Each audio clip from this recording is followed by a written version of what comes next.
Dr. Dennis Kimbro, thank you very much for this opportunity. Big shout out goes to George Nichols, Deb Glenn, Emily Crawl for making this happen. 50 million speakers out there today, and you selected me. I am beyond honored. You know, this is the greatest time in the world, man, for us to be in the world of business and financial advisement and handling the finances of others if, and this is a big if you are willing to study, if you're willing to grow, if you're willing to develop, if you are willing to add value. You know, there's a sign in my classroom that reads, if you don't read, if you don't study, if you don't grow, if you don't develop, if you don't sit in the first row, if you don't sit in the first seat, if you don't go to the conferences, the seminars, and take good notes, some other student will. And the day that you meet that other student, you lose.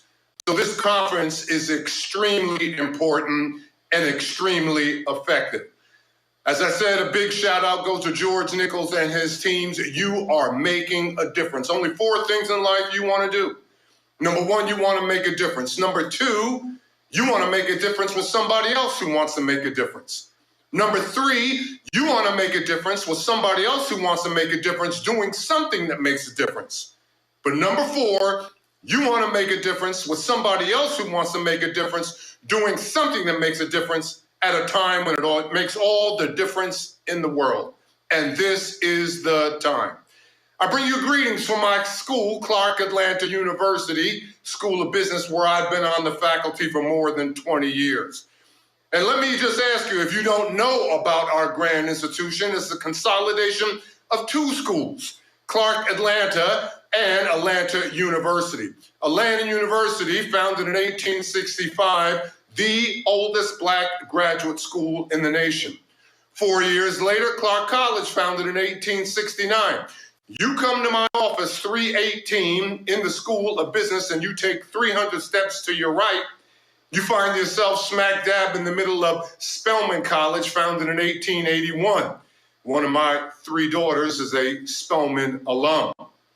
You take 200 steps to your left, and you find yourself smack dab in the middle of Morehouse College, founded in the basement of Baptist Church in 1867. One of my 3 son-in-laws is a Morehouse man, and he doesn't let me forget it.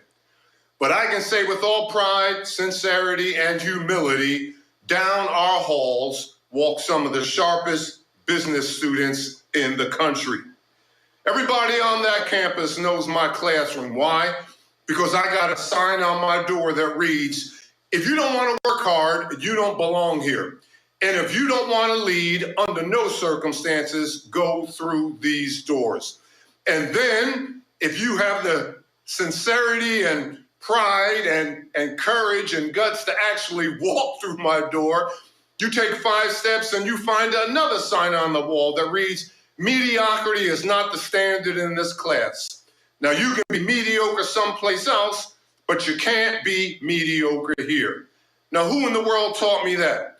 Years ago, I had a couple interviews with Rachel Robinson. Rachel Robinson, the wife of the man who broke the color barrier in baseball, Jackie Robinson. And I asked her, I said, Miss Robinson, what was it like being married to Jackie Robinson? And she told me that Jack only lived by one rule. And I said, what is that? And she said, excellence is the norm, not the exception. Excellence is the norm, not the exception. Well, what makes me different and unique? I'm not, special. I'm not a diva or, whatever. The only thing that made me different and unique is that I dared to ask one question when I got my fancy degree from Northwestern University. I wanted to find the answer to the question, why does one individual succeed while another fails? And why is one individual impoverished while another, is prosperous? And so I carved out a list of no less than 150 individuals who I was going to interview at point blank range, trying to find the answers to those 2 questions. Subsequently, I wrote a couple of articles for Success Magazine. And Success Magazine published those 3 articles, and one of them made it to the desk of a gentleman by the name of W. Clement Stone. Now, who in the world is W. Clement Stone? At the time, he was the president of the Napoleon Hill Foundation. Napoleon Hill, you may or may not know, by far America's most prolific self-help writer. Here's a guy who wrote 16 books in his lifetime. You can go to any bookstore right now and purchase 8, 9, 10 of those books. But in 1937, he wrote his all-time classic, more than 20 million copies in print, of Think and Grow Rich. And what people don't know, at the time of his death in 1970, Napoleon Hill was attempting to write a black version of that book. Well, I was asked to finish that book because Hill only got 100 pages into that manuscript, and it has become a bestseller. So I'm probably known for 2 of the 5 books that I've written, Think and Grow Rich and The Wealth Choice. And what do we know about Think and Grow Rich? Well, like I said, I dared to interview a number of folks trying to find the answers to those questions. I remember when I interviewed Steve Harvey, and Steve Harvey told me, he said, you know, a career is what you're paid for, but a calling is what you're made for. If I asked you what you do for a living, would you tell me it's a job? Would you tell me that it's work? If it's a job, if it's work, it's going to be a drain on you. You won't be completely engaged. Would you tell me that it's a career? Hopefully, you will tell me that it's a mission, because a mission leads to conviction, and conviction leads to the passionate, committed mind. And what do we know about the passionate, committed mind? The passionate, committed mind can never be defeated. I asked Tyler Perry, I said, Tyler, how did you go from sleeping in your car in New Orleans to sleeping in your car in Atlanta, Georgia, to building a $150 million production studio? And what did Tyler Perry tell me? He said, nothing but the grace of God. There I am with Damon John of Shark Tank. I said, Damon, what was the high water mark in your life? He said, what do you mean the high water mark? I said, when you didn't know if you were going to fail or if you were going to succeed. And he said, obviously, it had to be the time when I burned the furniture. I said, what do you mean burn the furniture? He said, well, when I finally got financing from Samsung to start my apparel line, I hired all these seamstresses, and they showed up at my mother's house with all their equipment, and I didn't have any place to put their sewing machine and their equipment. I said, what did you do? He said, I took all the furniture out of my mother's house, put it in the backyard, and set it on fire. You see, that's the power of conviction.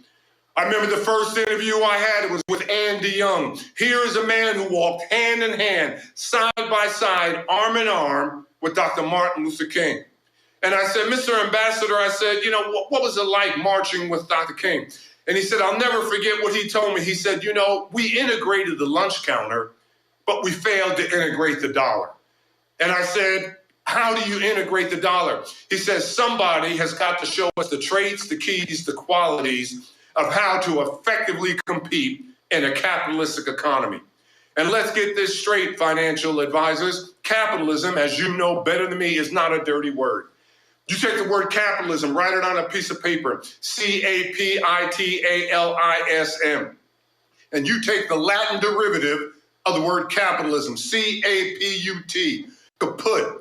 What in the world does it mean in Latin? It means head. What's the one thing you must use in order to survive in a free and open society? You must use your head. We don't live in a world that's divided between rich versus poor, or black versus white, liberal, conservative, Republican, Democrat, male versus female. No. But we do live in a society that's divided between dreamer versus non-dreamer. And people get in trouble in life not because they wanted too much. They get in trouble in life because they settled for too little. Oh my God, there I am with Bishop T.D. Jakes. And what in the world do you know about Bishop T.D. Jakes? Well, they told this man that he wasn't going to make it in the ministry. Why? Well, number one, Jakes never finished high school. He did go back to get his GED. And number two, they ran him out of Charleston, West Virginia with only 8 members. But financial advisors, you go ahead and fast forward the videotape and look at Bishop T.D. Jakes right now. More than 40,000 members, 900,000 square foot mega facility, annual $45 million budget. And there I am, I'm in his book line study, and I'm waiting for the bishop to come in so I can interview him. And I'm looking at every book on God's green earth that you would ever want to read, study, examine in your lifetime. And bam, all of a sudden, Bishop Jakes steps into his study. And there I am with my tape recorder and my notes. And I said, Bishop, I said, your critics said you weren't going to make it in the ministry. And he said, well, my critics and naysayers, they're not altogether wrong. You know, I did have to go back and get my GED. And if you listen to my speech, I got a little bit of an impediment. I got a little bit of a lisp. But I don't care if I had to speak. I don't care if I had to stutter. I don't care if I had to stammer. I had something to say, and I was bent on saying it. I said, well, hey, I'm not getting on that plane and flying back to Atlanta till you give me the keys to success, till you give me the keys to leadership, till you give me the keys to wealth. And he says, well, you can find it in that old mantra, give a man a fish, feed him for a day. Teach him how to fish, you feed him for a lifetime. But show that man or woman how they can buy the pond, and no one in their family will ever know struggle. I guess this is what this conference is about, is showing everybody how in the world they can buy that pond. Well, the wealth choice is a 7-year study. For 7 years, I went around this country and I surveyed, interviewed, and held 5 different focus groups with Black millionaires. The day that I was born, December 1950, there were only 100,000 millionaires in the United States. Only 5 were Black. As fate would have it, as a part of this study, I interviewed 4 out of those 5. And over the course of my research, I found 7 laws of wealth, 7 best practices that these men and women use. And like I said, there's only 35,000 at the time that I interviewed them in 2013. And before, there were only 35,000 Black millionaires in the United States. And this is what I found, and is so apropos to this conference. Number 1 key to success, number 1 trait, quality. Law of success and wealth, according to the wealth choice, is knowledge. Wealth begins in the mind, but ends in the purse. Don't you know that the average individual in our society gets 4 ideas a year, any one of which, if they have the guts, the courage, the power, the temerity to chase their dreams, will make them financially independent. We speak to God through prayer, and God speaks to us through intuition. Every now and then, your creator will knock on your subconscious asking you, do you want more out of life? So read, grow, study, be prepared for your time to come. Law number 2 is the decision. They decided that they weren't going to be poor. At the counter of success, there are no bargains. You must decide. You must take advantage of that opportunity right now if you are going to wind up on the side of prosperity. I remember years ago, there I am. I have an interview with Dexter Clinkscale. And he came from a small family in Middletown, Ohio, single-parent household. And he told me that when he grew up, his mother and he and his older sister, they lived in a 1-bedroom apartment in a small town in Ohio. And that bedroom was for his mother. And when you walked into the apartment, they had a waiting area that had a couch. And he told me that that couch led out into a bed. And for the first 12 years of his life, he and his oldest sister slept on that couch, that bed, in that 1-bedroom apartment. And I said to him, man, that had to be tough. That had to be rough. And he said, he cut me off the knees. He said, Professor, don't feel sorry for me. It was sleeping on that couch for the first 12 years of my life that I made the conscious decision that I was not going to be poor. Well, law number 3, believe in yourself when no one else will.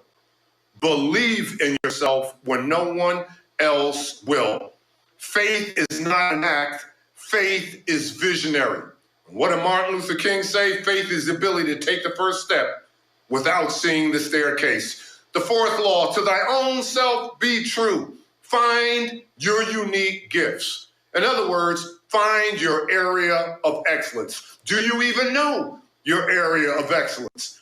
I mean, I tell my students at Clark Atlanta, no one in this classroom is, 16 years old anymore. We got some tread on our tires, We've been around for a while. If you don't know your area of excellence, I need to know why you don't know your area of excellence. And if you want to find your area of excellence, there's only 3 questions that you got to ask yourself. Question number 1, what do I love to do? What do I have a passion for? What can I throw my whole heart and soul into? What would I do without compensation? Question number 2, what would I do for free? If I was never paid for my effort, if I was never paid for my talent, what would I do for free? Because my research shows that if you're doing what you love to do and you would do it for free, your work is your play. And if your work is your play, you'll never work a day in your life. No matter who I interviewed, I don't care if it was Kathy Hughes, the billionaire Radio 1 owner. I don't care if it was Bob Johnson of BET Television. I interviewed him twice. And what did he tell me? He says, life is a grindstone. But whether it grinds you down or polishes you up depends on what you are made of. I don't care. If you do what you love to do and you have a passion for, and you would do it for free, your work is your play. And if your work is your play, you'll never work a day in your life. And if you can't answer those two questions, go to somebody who you respect and admire.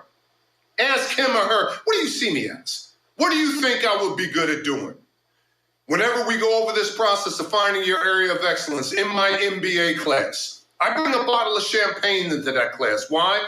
Because the day that my students find out why the Lord blew breath into the lungs, the day that my students find out why they are here, what does the Bible say? The Bible says, complete thy noble task. Do what you've been sent here to do. The day that they find their area of excellence, we have a toast in class. We pop the bottles. We pour the champagne. Why? Because when you are the best at what you do, when you find your area of excellence and you are the best at what you do, there are two critical factors you never have to worry about. Number one, you never have to worry about employment. And number two, the marketplace will seek you out. Law number 5, how may I serve thee? How may I serve thee? This is what this conference is really about. Service is the price you pay for the space that you occupy, and anybody can serve. I tell my students all the time, you see that guy on the corner with a cardboard sign saying that I'll work for food? He's got the same opportunity of Oprah Winfrey. He's got the same opportunity of Bill Gates, of Steve Jobs. Why? Because anybody can wow the customer. Anybody can make the eyeballs move. That's the number one requirement of marketing. Make my eyeballs move. Anybody can do more than what is expected, more than what is required. How may I serve thee? Service is the price you pay for the space that you occupy. And this is the formula for compensation. Q plus MA equals C. The quality of your service plus the quantity of your service plus the mental attitude in which it is rendered always equals compensation. A happy customer tells 5 of his friends, but a dissatisfied customer tells 15 of his friends. What in the world did Walt Disney say? Walt Disney says that, the average family of 4 that spends a week at Disney World, well, they usually drop anywhere between $8,000 and $10,000 for that week. And what does that family of 4 want in exchange for that $8,000 to $10,000? They want memorable moments. They want a wow factor. They want you to give more than what is expected, more than what is required. And under no circumstances, financial advisors allow the nice customer to ruin your business. Dr. Kimbro, what in the world are you talking about? No, don't let the nice customer ruin your business. You see, the nice customer will sit at the table, wait for his or her order to be taken while the waiter is on the phone talking to his buddies. The nice customer will sit at the table and drink the red wine when she specifically asks for white. The nice customer will sit at the table, eat the well-done steak when he specifically requested rare. Yeah, the nice customer will do that. But the nice customer never comes back. Never forget, when it comes to the sales factor, selling is 70% emotional and 30% rational. Look at number 6, thou shalt own thy own business. What in the world am I saying? I'm saying the biggest mistake that you could ever make in life is to think that somebody else signs your paycheck. There are 2 businesses and 2 jobs every entrepreneur, every employee has. And what are those 2 businesses, 2 jobs? The business or the job that you are working now, and the business or the job that will be in the future.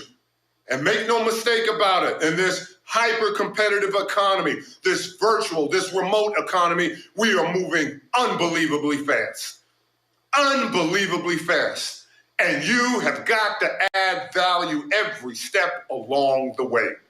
And then last but not least, make thy money grow.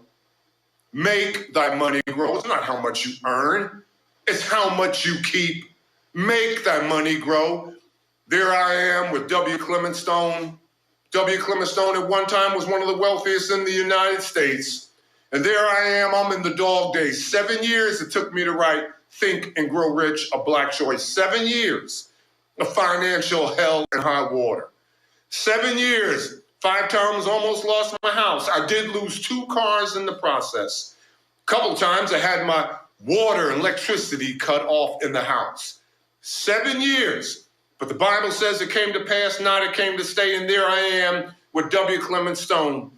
And he told me, he says, young man, when you finish this book, you're going to be in demand as a speaker. I said, man, who in the world is going to come hear me speak? He said, no, I'm telling you, you're going to be in demand as a speaker. And you're going to have an opportunity to really make a living as a public speaker. And I didn't pay any attention to that. And he said, just do me one big favor. And I said, sure, Mr. Stone, what is it? He says, if you can't save 10% of everything that you earn, the seeds of greatness are not in you. Make thy money grow. Well, there you are right there. And I want to come down and close this out. You know, I've had an opportunity to interview so many people, and I wrote a book. My 4th book is called What Keeps Me Standing. And in this book, for a 5-year period, I went around the country and I asked 1,000 Black grandmothers. I could have focused on any demographic, but these were the individuals who were nearest and dearest to me at the time. I asked these 1,000 Black grandmothers, I said, if you could write one letter to your children or to the next generation, what would you tell me about life? And I know what you're thinking, financial advisors. What in the world does this have to do with wealth? What in the world does this have to do with this particular conference? Well, I interviewed and I received letters from every type of Black grandmother under the sun. Doctors and lawyers to women, high school dropouts. Women who had MDs and PhDs from Harvard, those who barely made it out of the 7th grade. Women whose children and grandchildren are thriving and surviving. To one kind soul, her name is Flora Kelly. She lives in Waterloo, Iowa. She has 7 children. And the day in which she wrote my letter, 5 of her children are incarcerated in prison. Well, what really was profound and what really changed my life is this woman that you're looking at right now. You're looking at Lucille Singleton. And you might want to hear her story, and you might want to write a little bit about Lucille Singleton. Why? Because this woman was a domestic her entire life. And there she is, and sitting on the stoops of one of the brownstones that she lived in. She just got through with her day's work. She would clean the homes of wealthy people in the New York City area, and she did this over the entire course of her life. Well, at age 70, she retires, and she only wants one thing to do in her retirement, and this will blow you away. She wants to join the New York Roadrunners Club, and when she joins the New York Roadrunners Club, the only task that she wants to do, she wants to hand them their bottled water as they run their race. Well, she retires, she joins the New York Roadrunners Club, and she goes to the monthly meetings, and everybody in the club is so excited. They say, Miss Singleton, we are honored that you're a part of the Roadrunners Club, and we are so grateful that you hand us our water at these races, and sometimes you even hold the finish line tape. But Miss Singleton, you need to be proactive. You need to run one of these races. And she scoffs and she looks at him and she says, baby, run of these races, you gotta be kidding me. Do you know how many floors these arms and knees and legs have scrubbed? Do you know how many dresses and blouses these hands and arms have ironed? You know, this body isn't going anywhere. Well, they didn't let up on her. Month after month, she would go to the monthly meetings and they said, come on, Miss Singleton, run a race. We'll train you. We'll show you how to go ahead and run. Start off running down your block. Walk down your block first. And before you know it, you'll be running down the block and then 2 blocks and before a half a mile and a mile. Well, they keep prodding her on. 6 years later, at the age of 76, she decides to run her first race, the New York Marathon. 8 hours and 13 minutes. And the letter that she sent me, and she says, Dr. Kimbro, guess what? I didn't even come in last place. But she used a quote in that letter that is so apropos to this conference and this meeting and the goal and the gift that you have to change the financial status of the people. She says so many times people make a commitment until real life shows up. Well, real life is going to show up after this conference, and it's up to you to see what you're going to do with it. Well, the hour is long, time has passed us, and I got to end with this last slide. And I'm so glad that I mentioned that the hour is long. We are blessed to live in a free and open society. And if you live the normal life, and what is the normal life? 77 years on earth. That is the normal life. You do the calculus, that equates to about 30,000 days on earth. Time is not running out, but your life is.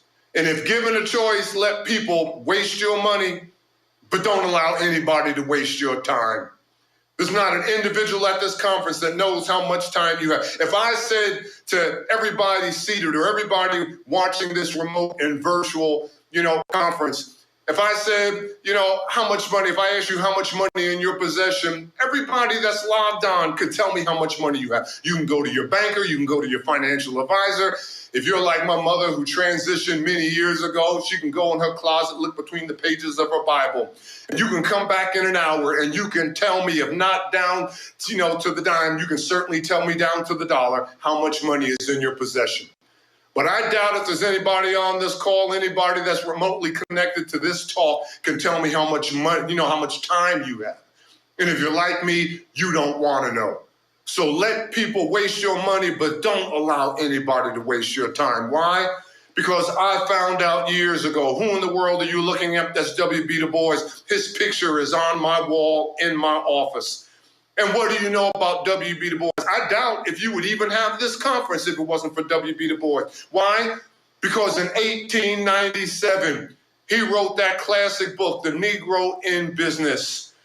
Dr. W.B. Du Bois, he taught school, he taught class at Atlanta University, and during the summer months, he would get on the train and he would go up and down the Eastern Seaboard and interview Black entrepreneurs about wealth, about prosperity, and about success, hoping to find the keys that he could pass on to future generations. And if you get a hold of that book, The Negro in Business, I dare you to read the first 30 pages, because within the first 30 pages of that book, he has two profound statements. Number one, he says, a man or woman who will not control his or her finances won't control anything else. And what did Du Bois mean by that? If you don't care about the money in your pocket, what do you care about the lack of education in our communities? What do you care about the crime in our communities? What do you care about the state of our institutions in our communities? And then number two, he said nothing positive will ever occur in a community that fails to circulate its dollars. Well, that's my message to you today. And we got to pass on this wealth of knowledge that we have. There's an entire generation out there that is hungering on the edge for your skills. And I hope that these words from W.B. Du Bois will give you that spur, that influence, inspire you to go ahead and share your gifts.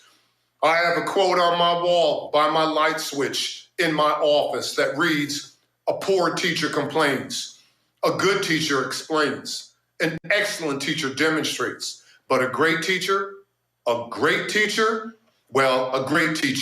inspires. And I hope that over the course of this message, you have been inspired. Somebody said it couldn't be done, but he with the chuckle replied that maybe he couldn't, but he would be one who wouldn't say till he tried. So he buckled right in with the trace of a grin on his face. If he worried he'd hit it, he started to sing as he tackled the thing that couldn't be done, and he did it. Somebody scoffed, you'll never do that. At least no one ever has done it. But he took off his coat and he took off his hat. And the first thing we know, he begun it with a lift of his chin and a bit of a grin without any doubting or quitting. He started to sing as he tackled the thing that couldn't be done, and he did it. There are thousands to tell you cannot be done. There are thousands to prophesy failure.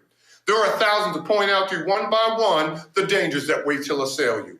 But with a lift of your chin and a bit of your grin, you just take off your coat and go to it. You starting to sing as you tackle the thing. African American financial advisors, George Nichols, you and your fine team, thanks for all that you do in your community. And now just go ahead and do it. At this particular point, I'd like to open it up for any Q&A, for any questions. And again, thanks for having me.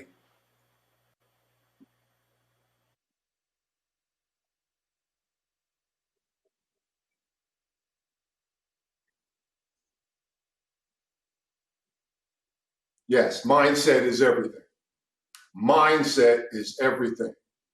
And the reason why mindset is everything, because it allows you to do, two things: to see far, all right, and to focus on what you really want out of life. You know, what I love about Napoleon Hill is the fact he came up with a six-pointed star. And he said this six-pointed star can really define, really, I guess you can wrap your mind around what true success is. We live in a society and we think that success only involves money, success only involves titles and this, that, and everything. No. Hill came up with a six-pointed star, and you can judge, you can gauge wherever you are in life by the various points of this star that you incorporated in your life. Top of the list, and you talk about mindset, top of the list is peace of mind. And what is peace of mind? He says true success is peace of mind. And what is peace of mind? It is the absence of all negative emotions: fear, anger, jealousy, hatred, guilt, greed. The absence of all negative emotions. Until you develop peace of mind, don't focus on anything that can't love you back. Until you are focused on peace of mind, success, accomplishment, and achievement will constantly elude you. And I hear from folks all the time, I love it when people say to me, "Oh, Dr. Kimbro, can you autograph my book for me?" Or if I'm walking through the airport and I bump into a complete stranger and they say, "Dr. Kimbro, oh, I know you don't know me, but I've read your books," and I give them out and this, that. I love when people do that. But the bottom line, I don't need that. And there's a big difference between loving approval and needing approval, and it goes back to mindset. Because if you want approval and you love it and you need it and you don't get it, you're immobilized. So mindset is everything. We're only in this world to do two things. Number one, we're not in this world to see it right. But number two, we are in this world to see it right. Great question.